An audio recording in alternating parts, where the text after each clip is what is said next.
Maintenant, nous allons accueillir Jules, élève de première, qui va donc présenter cette thématique sur la sécurité, un sujet qui est cher, visiblement, pour les lycéens Notre-Dame de la Merci. Bonjour, Jules. Bonjour Yanis, bonjour Monsieur Muller. Bonjour Julien.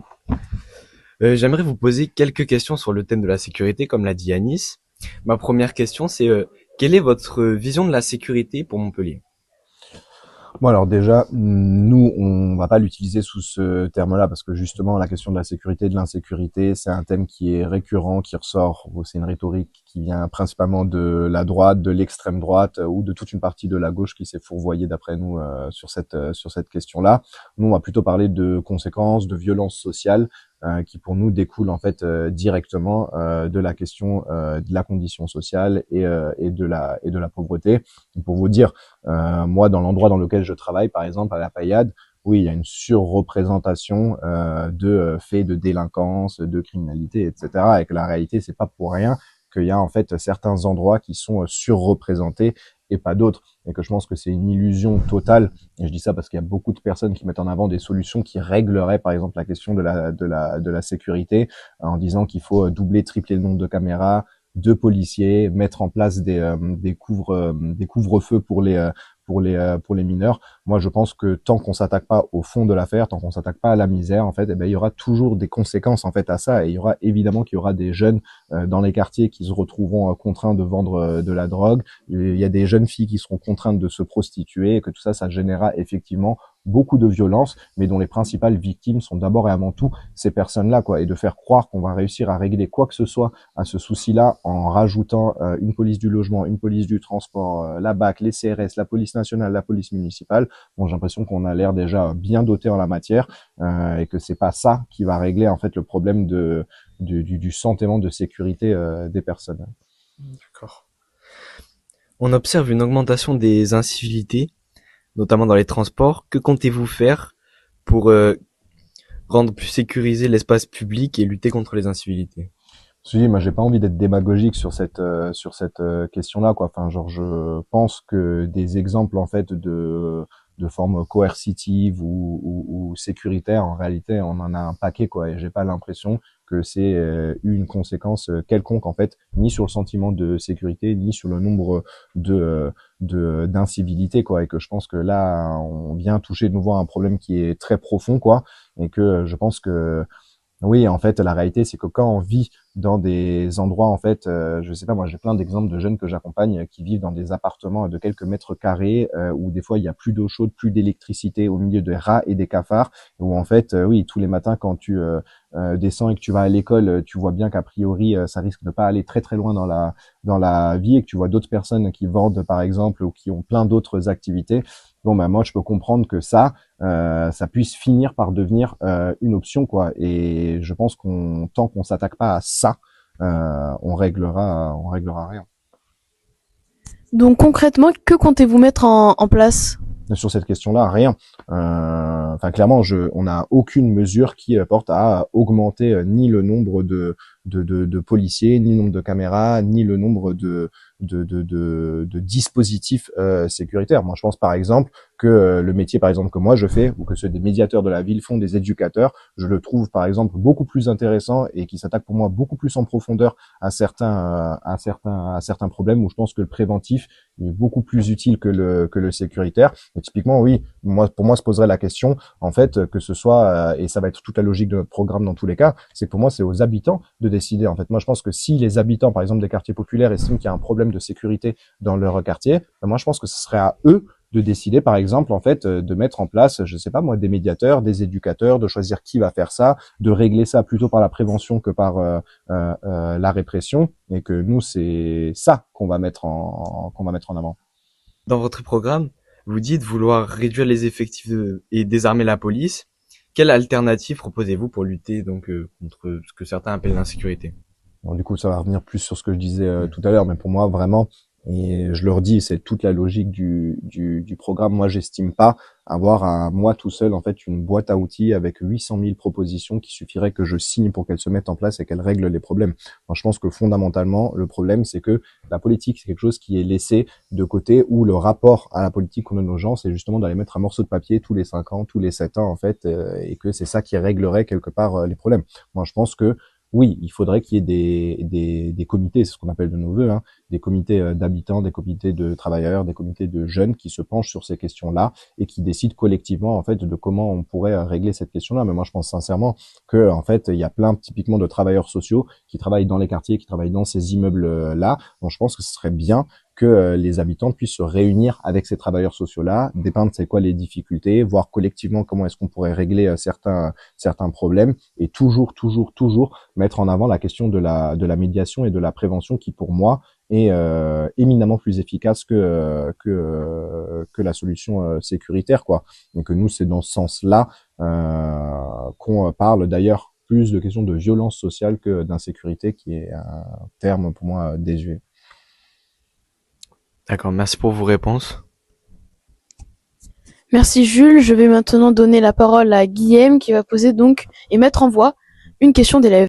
Merci beaucoup. Dans le sondage que nous avons envoyé, on a Manon qui nous explique que le soir, souvent, quand elle rentre du sport et qu'elle doit prendre les transports en commun, que ce soit le bus ou le tram, elle a parfois affaire à des personnes, disons, malveillantes ou alors qui ont des intentions un petit peu néfastes à son encontre, qui pourraient avoir des paroles ou alors des gestes déplacés à son égard.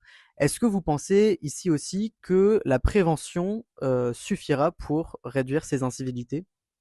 Non, je pense pas, mais même dans lien avec la question que tu posais tout à l'heure, moi je pense pas que la prévention, ça va régler définitivement ces problèmes-là. Là, pour répondre à, à Manon, c'est ça? Bah non. Oui, moi je pense qu'on vit dans une société qui est profondément patriarcale et qu'en fait la réalité c'est que ça c'est la même chose. Tant qu'on s'attaque pas à cette question-là, on va pouvoir mettre en place je ne sais pas combien de brigades et de police. La réalité c'est que tous les mecs de ce pays continueront à naître en fait dans un pays sur lequel qui repose sur un système patriarcal, et que ça va continuer en fait à ce que nous soyons de potentiels agresseurs, que nous soyons en fait de potentielles personnes qui vont reproduire ce schéma-là en permanence. Et que bon, vous voyez comment la question, elle est quand même très profonde et très grande, mais que je pense qu'il faut se la poser dans ce sens-là, à la fois évidemment comment est-ce qu'on élève en fait les garçons dans cette société-là, mais aussi à comment est-ce qu'on fait tomber en fait ces systèmes patriarcales qui, pour nous, est d'ailleurs intimement imbriqué en fait avec la question du système capitaliste, mais ça on aura peut-être l'occasion d'en parler une autre fois. Merci beaucoup. Merci beaucoup Guillaume pour avoir mis en voie cette question d'élève. Merci beaucoup Jules pour avoir présenté cette thématique de la sécurité. Maintenant, nous allons accueillir Talia, élève de première aussi, et elle va donc nous présenter la thématique sur l'éducation. Bonjour Talia. Par rapport à l'éducation, quelle serait votre première mesure concrète pour améliorer les conditions d'apprentissage à l'école primaire, notamment dans les quartiers défavorisés? Alors bon, je pense qu'il y a plusieurs choses. Je pense qu'on partirait déjà sur des mesures de base comme la cantine gratuite, par exemple, pour toutes et tous. Le fait qu'on financerait aussi les fournitures scolaires des personnes qui vont à l'école. Mais là aussi, je suis obligé de repréciser le fait que nous, on ne pense pas que c'est uniquement en fait une question de petites mesures qui seraient dans les compétences en fait de la mairie, et que typiquement sur la question de l'éducation en fait, qui dépasse amplement en fait les prérogatives de la mairie de Montpellier, mais de toutes les mairies. En fait, il faudrait avoir un grand plan de moyens en fait qui serait mis en place pour l'école. Moi, je pense que justement toute la tendance qu'on voit là, c'est beaucoup plus la question de fermeture de classe, la réduction du nombre de professeurs, et que ça, in fine, c'est les jeunes qui en pâtissent, et en particulier les jeunes dans les quartiers populaires, quoi. Donc oui, typiquement, nous, on défend le fait qu'il puisse y avoir un AESH pour toutes celles et ceux qui en ont besoin, enfin qu'il y ait un vrai plan, des vrais moyens qui soient mis à disposition des jeunes. Je prends un dernier petit exemple, mais moi j'interviens au Collège des Escoliers, par exemple, à la Payade, qui est un collège dans lequel il y a beaucoup de difficultés. Moi, je pense que typiquement, ça vaudrait le coup de mettre un peu des moyens pour embaucher des personnes comme moi et mes collègues pour intervenir dans ces établissements-là, par exemple. D'accord. Comment la municipalité peut-elle, selon vous, utiliser l'école pour aider les élèves en difficulté, notamment, pareil, dans les quartiers défavorisés? Bon, j'imagine que j'ai répondu déjà en partie parce que pour moi, ça va un peu dans ce sens-là, quoi. C'est que il y a des endroits dans lesquels, effectivement, le taux d'alphabétisation, c'est plus compliqué, l'apprentissage du français, c'est plus compliqué, et que pour ça, il faut mettre des moyens. C'est pas compliqué, hein, pour résoudre ce problème-là, et que je pense que ça commencerait déjà par le fait, du coup, d'embaucher du personnel, mais aussi de revaloriser, en fait, ces métiers-là, dont on voit qu'effectivement, ils sont de plus en plus précaires, qu'il y a de plus en plus, de moins en moins de personnes qui veulent devenir profs, de moins en moins de personnes qui veulent travailler dans l'éducation. Donc ça, je pense que c'est aussi directement lié à la question des conditions de travail et des salaires, hein. Ensuite, quel serait pour vous le rôle de la commune dans l'aide par rapport à la santé mentale, à l'école? Ça, c'est un sujet qui est intéressant pour lequel j'ai pas nécessairement de mesures, si ce n'est celle que nous, on défend le fait d'ouvrir des centres de santé physique, mais aussi mentale, publics et gratuits pour toutes et tous, puisque je pense effectivement que c'est une question qui est extrêmement sous-évaluée, sous-considérée, qui est la question de la santé mentale chez les jeunes. Il y avait des mesures qui allait plutôt dans ce sens-là, qui offrait des séances de psy gratuits aux personnes, mais que moi je pense que de manière générale, il faudrait qu'on ait beaucoup plus en fait et facilement accès au psy, quoi. Pour finir, si vous êtes élu, quelle serait votre première décision budgétaire en faveur de l'éducation et à quelles mesures renoncerez-vous de financer? Là, j'en reviens à ce que je disais déjà tout à l'heure. Je pense qu'il va falloir en vrai, ça va être ça pour un peu tout l'interview. Mais le fond de l'affaire, c'est que j'estime pas que c'est à moi de décider ça. Typiquement, si demain on arrivait à être élu à la mairie de Montpellier, on organiserait des comités, y compris ici, dans lesquels vous donneriez votre avis de ce que vous penseriez qu'on devrait faire en premier. Et c'est ça qu'on ferait. Euh, je pense qu'on en a déjà un petit peu discuté, mais je pense que typiquement, vous devez avoir plus d'idées que moi sur la question, et je pense que ça aurait plus de sens que ce soit à vous de décider. D'accord, merci beaucoup. Merci beaucoup Talia. Maintenant, je vais donner le micro à Guillaume pour la question d'élève. Merci beaucoup.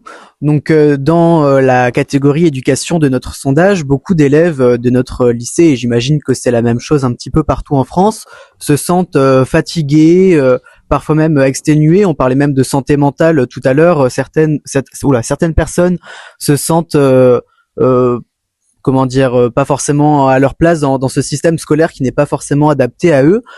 En novembre dernier, le président de la République, Emmanuel Macron, avait lancé une convention nationale où il demandait à certains citoyens de trouver des mesures pour le système scolaire. Et l'une d'elles était, par exemple, de changer les rythmes scolaires, la répartition des temps de travail à l'école, que ce soit à l'école élémentaire, primaire, collège ou au lycée.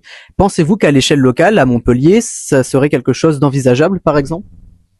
Oui, complètement. De toute façon, je pense que on le sait tous, et c'est aussi une particularité française de vouloir absolument faire commencer les élèves très tôt le matin et les faire continuer très tard le soir, en imaginant que le fait qu'on soit présent en cours pendant des heures et des heures et des heures, ça suffirait du coup à la question de l'apprentissage. Alors, j'ai pas envie de dire de bêtises, mais je pense qu'il me semble qu'il y a eu quand même de nombreux tests et études sur le fait que, en fait, si on décalait l'heure de commencement des cours de 1 heure, en fait, on voyait que c'était beaucoup plus efficace que si on restait sur les horaires sur lesquels on était.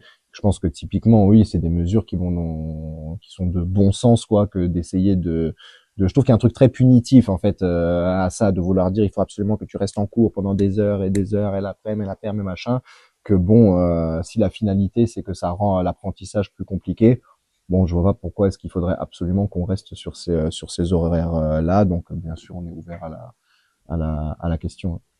Merci beaucoup. Merci beaucoup Guillaume pour avoir mis en voie cette question d'élève. Merci Talia pour avoir présenté ce thème donc sur l'éducation. Merci monsieur pour vos réponses. Bien, merci beaucoup. Donc maintenant, je vais présenter une thématique, la thématique de la culture.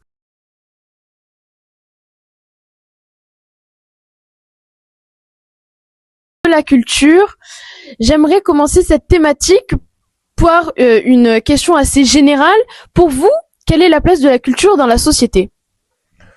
Ben, moi, je pense que c'est quelque chose de très important, parce que bon, ça peut se faire sous plein de formes différentes, mais moi, je le range vraiment dans la catégorie hors de la question. On passe tous, et vous bientôt aussi, beaucoup de temps à travailler toute la semaine, et on a très peu de temps à consacrer à ce qu'on aime vraiment bien, et que ben, je trouve qu'il y a beaucoup de choses qu'on aimerait pouvoir faire et qu'on peut pas trop faire parce que on n'a pas trop le temps ou pas trop les moyens. Moi, je pense que la culture, elle peut avoir un côté émancipateur en fait pour les personnes et que moi j'y suis particulièrement attaché. Oui. Merci beaucoup. On le sait tous, il y a un constat. Aucun projet majeur n'a été entrepris depuis Georges Frêche. Alors vous, par quels moyens allez-vous promouvoir et développer la culture? Quand tu dis quels moyens, c'est-à-dire qu'est-ce qu'on a comme mesure, c'est quoi notre programme culturel? Exactement. Alors, je pense que tu as déjà la réponse. C'est qu'en vrai, ça va pas être à moi de décider de qu'est-ce que vous avez envie d'avoir comme Vous n'avez pas une petite idée comme culture. Non, moi je pense que il y a déjà des choses qui existent qu'il faudrait généraliser. Hein. Moi je pense que oui, effectivement, la question du théâtre, de l'opéra, c'est des espaces qui devraient être beaucoup plus accessibles en fait pour les personnes. Mais enfin, ça va bien plus loin que ça. Moi je pense que oui, la question de la musique, la question des concerts, ça devrait être beaucoup plus accessible quoi. Mais ça, on en revient à la même chose que ce qu'on discutait depuis tout à l'heure. C'est que oui, moi je pense que ça pourrait avoir du sens qu'on fasse une grande concertation à Montpellier sur qu'est-ce qu'on estime que ça devrait être la priorité en termes de culture, qu'est-ce qu'il faudrait qu'on mette qu'est-ce qu'il faudrait qu'on mette en avant. Mais tu vois, si ça tenait qu'à moi, je mettrais tous les concerts de rap gratuits parce que c'est ce que j'aime, tu vois. Mais bon, je suis pas certain que ça aurait beaucoup de sens si je décidais tout seul de mettre en place une grande mesure sur les concerts rap, quoi, et que je pense que ça se discute collectivement. Donc vous souhaitez donc réaliser un grand conseil pour promouvoir la culture, c'est ce que j'ai compris. On va dire ça, ouais. D'accord. Comment souhaitez-vous donc mettre en place une culture plus accessible à tous, hormis donc ce conseil-là ouais. On rendrait toutes les initiatives que la mairie porterait en termes de culture seraient évidemment gratuites. Donc une gratuité pour tous sans limite. Sans limite, ouais. Bon, peut-être qu'on discuterait pour ceux qui gagnent vraiment beaucoup d'argent, mais globalement, pour l'immense majorité, ce sera gratuit. Ouais. Très bien. Monsieur Muller, comment comptez-vous faire en sorte que la culture montpelliéraine rayonne à grande échelle? Bon, pareil, je crois que j'ai pas de solution miracle sur comment est-ce qu'elle va briller. Puis je sais même pas à quel point il faudrait absolument que ce soit la culture montpelliéraine qui brille plus qu'une autre. Je sais pas, culture, peut-être à travers les artistes locaux. Ah bah oui, moi je trouve ça très bien les artistes locaux, il faudrait les mettre plus en avant. Mais là ça me donne une idée, si effectivement on organisait des grands concerts gratuits pour tout le monde, on pourrait mettre en avant des artistes locaux, mais enfin blague à part en vrai, oui, je pense que c'est quelque chose qui se discute quoi. Je vous remercie. Je vais donner maintenant la place à Méloé qui représente l'association Agora. L'Agora, c'est donc une association au sein du lycée Notre-Dame de la Merci qui réalise des débats durant les pauses méridiennes. Je te passe le micro. Merci. Et du coup, de nombreux élèves s'inquiètent, notamment à cause des coupes budgétaires sur le pass culture et de nombreuses diminutions. Et du coup, quelles mesures comptez-vous prendre pour que nous puissions, nous, en tant qu'élèves et en tant qu'étudiants, avoir toujours un certain accès à la culture, surtout pour une ville qui est aussi qui regorge de différents musées, différentes expositions. Il y a tout le temps des choses à faire. Moi, je pense que justement, la première question, c'est la gratuité. Je pense qu'il faudrait rendre tout ça gratuit pour que tout le monde puisse y accéder. Après, pour compléter, moi, je pense que c'est aussi important de revenir dans la question même du contexte, de pourquoi est-ce qu'on se retrouve dans cette situation-là. Le problème, c'est pas tant qu'il n'y a pas d'argent. La question, c'est où est-ce qu'on met l'argent. Et pour même d'autres questions que vous avez posées, la priorité des politiques, qu'elles soient locales ou nationales, c'est évidemment ni l'éducation, ni la santé, ni la culture, et que on nous explique qu'il va falloir qu'on passe par un grand plan d'austérité. Le pass culture en fait les frais, Donc je pense que oui, de l'argent, il y en a à en crever dans la société. Il n'y en a jamais eu autant que ce qu'il y en a aujourd'hui. La réalité, c'est que cet argent-là, ils ont décidé de le mettre ailleurs que dans ce dont nous on discute, quoi. Et que je pense que c'est de manière générale qu'il faut dénoncer toute la crise austéritaire, toute la question des coupes budgétaires, dont en fait c'est nous qui payons le prix en premier. Mais donc évidemment que ça serait une première mesure que de rendre accessible en fait la culture à Montpellier de manière gratuite pour toutes et tous. Ça me fait penser que typiquement, notamment si vous avez Monsieur Altrad qui vient ici, moi je pense que on serait beaucoup plus avancé en réalité si on allait chercher dans les milliards de Monsieur Altrad par exemple pour financer la question de la culture, qu'en fait on serait plus avancé en tant que Montpellierin sur cette solution-là que si Monsieur Altrad devenait maire par exemple. Merci. Je vous remercie pour cette réponse accompagnée donc d'une touche personnelle pour Monsieur Altrad. Merci beaucoup Méloé pour avoir mis en voie cette question d'élève. Très bien, on arrive maintenant à la fin donc de cette rencontre. Je vous propose un format tout nouveau. Je vais donc vous dire des affirmations et vous pourrez donc me répondre par un mot. Est-ce que vous êtes prêts? Prêt, attends, un mot pour ou contre? Pour ou contre, ou un mot Ah, je peux dire très bien. Oui, voilà. Ah, je dis le mot que je veux. Exactement. Ah, ok, intéressant. Vous êtes prêts? Je suis prêt. Pour ou contre l'incinérateur CSR Améthyste? Absolument contre.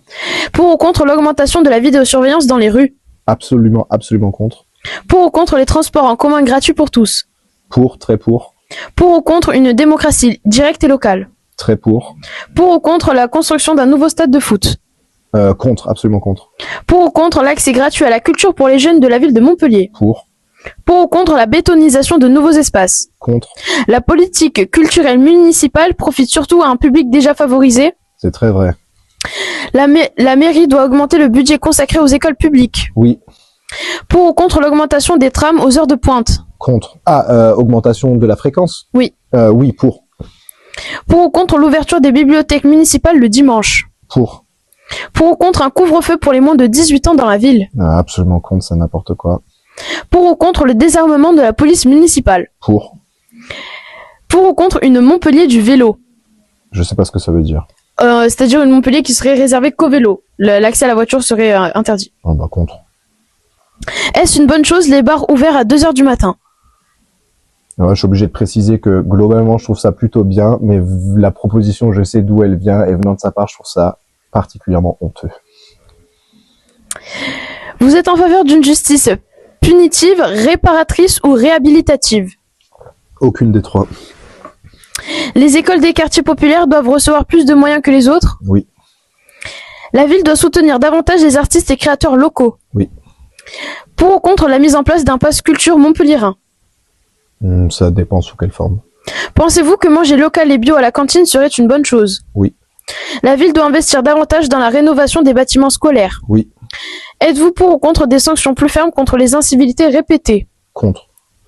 Êtes-vous pour ou contre une police municipale présente en continu dans le tramway le soir? Contre. Il y a déjà une police des transports en plus. La mairie doit renforcer la présence du personnel éducatif et sociaux dans les écoles. Attends, tu peux me la refaire celle-là? La mairie doit renforcer la présence de personnel éducatif et sociaux dans les écoles. Oui. Les sorties et projets scolaires doivent être gratuits pour les familles modestes. Oui. Et on termine par les cantines scolaires doivent proposer systématiquement un menu de substitution. Oui. Merci beaucoup pour avoir répondu donc à ces affirmations. Dans quelques jours, nous allons recevoir Moed Altrad. Qu'avez-vous à lui dire? Rends l'argent.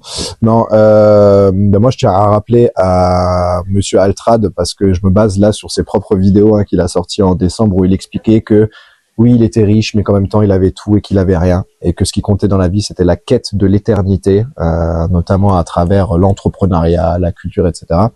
Donc, du coup, j'ai un message pour lui, pour les pauvres gens comme moi, qui n'ont pas les moyens ni d'avoir des fondations, ni d'avoir de faire de l'entrepreneuriat.